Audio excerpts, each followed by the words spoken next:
جب تک رگوں میں خون ہے، جب تک ہے تن میں جان، ہم تاجدار ختم نبوت کے پاسبان۔ میں دعوت دیتا ہوں، ہمارے ہاں ادارہ کے اندر اسٹوڈنٹس ہوتے ہیں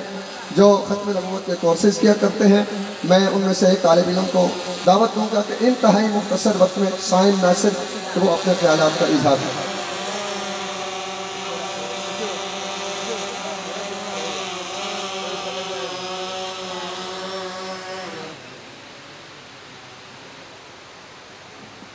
بسم اللہ الرحمن الرحیم۔ ایک نام جو بہت ہی محترم، بہت ہی مبارک اور بہت ہی عظیم نام، کہ جسے بولنے سے راحت دل و جان محسوس ہوتی ہے، جسے ادا کرنے سے ذہن سے درود شریف کے پھول برستے ہیں، جسے دیکھتے ہی آنکھیں چمکنے لگتی ہیں، جسے پڑھتے ہی جسم و روح میں کیف و نشاط اتر جاتا ہے، جس کو سنتے ہی وادی دل میں سکون کی شبنم کا نزول ہونے لگتا ہے، وہ نام نامی اسم گرامی محمد مصطفیٰ صلی اللہ علیہ وسلم پاک کا ہے۔ ناظرین، مسلمانوں نے اس نام سے پروانہ وار محبت کی ہے۔ یہ نام ان کی آنکھوں کا نور اور ان کے دلوں کا سرور ہے، یہ نام ان کے روح کی تسکین ہے۔ صدر عالی وقار، تاریخ کے لمحات گواہ ہیں، جب بھی اس نام کی حرمت پر آواز دی گئی، جب بھی اس نام پر پکار پڑی، تو لاکھوں مسلمانوں نے اپنی جانوں کا نذرانہ پیش کر دیا، اپنے بچے کٹوا دیے، اپنا مال و زر لٹا دیا، اپنے گھروں کو خیر آباد کہہ دیا اور عزیز و اقارب کو چھوڑ دیا، مگر اس نام کی حرمت پر آنچ تک نہ آنے دی۔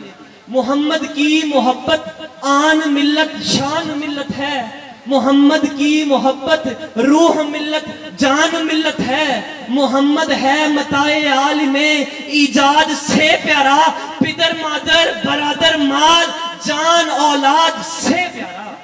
جناب علی، غلام ہندوستان میں ظالم فرنگی نے مسلمانوں کے دلوں سے عشق رسول کی محبت چھیننے کے لیے ایک انتہائی خطرناک سازش تیار کی کہ جس کا تصور کریں تو جسم پر کپکپاہٹ طاری ہو جاتی ہے۔ رؤسائے کفار نے مل کر ایک لمبی سوچ کے بعد ایک سازش تیار کی کہ العیاذ باللہ ایک جعلی محمد بنایا جائے، اور وہ شخص دنیا سے کہے کہ میں محمد الرسول اللہ ہوں، اور وہ کہے کہ محمد الرسول اللہ کی دو بعثتیں ہوئی، پہلی دفعہ مکہ مکرمہ میں تو دوسری دفعہ قادیان میں۔ قادیان کے رذیل اور ذلیل بد فطرت دین فروش ایمان فروش غدار دین مجسمہ غلاظت امام الشیاطین مرزا غلام قادیانی ملعون کو محمد بنا دیا گیا، اور اس نے خود کو محمد کہہ کر متعارف کروانا شروع کر دیا۔ یہ میں خود نہیں کہتا، بلکہ کھولے روحانی خزائن جلد 18 صفحہ 380 381 پر مرزا خود کہتا ہے،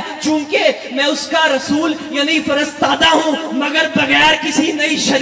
اور نئے دعوے اور نئے نام، بلکہ اس کے نبی خاتم الانبیاء کا نام پا کر اسی میں ہو کر اسی کا مظہر بن کر آیا ہوں۔ ناظرین، اس طرح کے کئی حوالے ملتے ہیں جن میں مرزا ملعون خود کو یا تو محمد الرسول اللہ یا نعوذ باللہ ان سے بھی افضل ہونے کا دعویٰ کرتا ہے۔ مسلمانوں، اس ملعون کائنات کو آج بھی محمد الرسول اللہ کہا جا رہا ہے، لکھا جا رہا ہے، شائع کیا جا رہا ہے، اور اس ظلم کی تشہیر کی جا رہی ہے، بلکہ سرکاری سطح پر اس تشہیر کی اجازت دی جا رہی ہے۔ آج وقت پوچھتا ہے کہ یہاں کے ظالم حکمران رسول اللہ کے امتی ہیں؟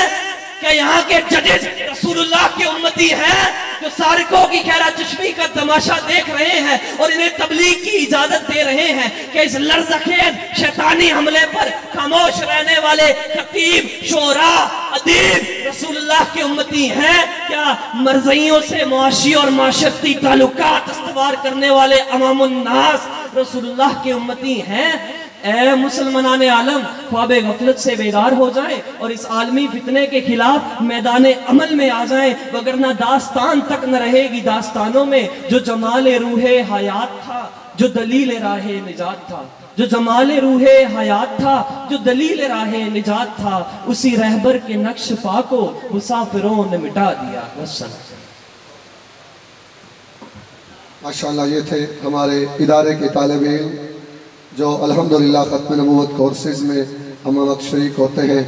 اور ختم نبوت کے مبارک مشن پر الحمدللہ کاربند ہیں، اور ان کی کوششوں سے الحمدللہ چند قادیانی بھی الحمدللہ اسلام میں داخل ہوئے ہیں۔ میں آنے والے معزز مہمانان گرامی قدر کو دل کی اتھاہ گرائیوں سے مبارکباد اور خوش آمدید کہتا ہوں۔ حضرت ابن سفیر ختم نبوت حضرت مولانا محمد الیاس چنیوٹی صاحب دامت برکاتہم العالیہ، امیر انٹرنیشنل ختم نبوت مومنٹ پاکستان تشریف لائے ہیں۔ اسی طرح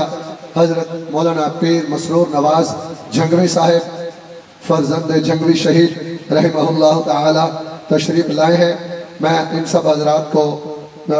دل کے اتھاہ گرائیوں سے خوش آمدید کہتا ہوں۔ اب میں دعوت خطاب دوں گا مختصر وقت کے لیے حضرت مولانا ملک خلیل احمد اشرفی صاحب۔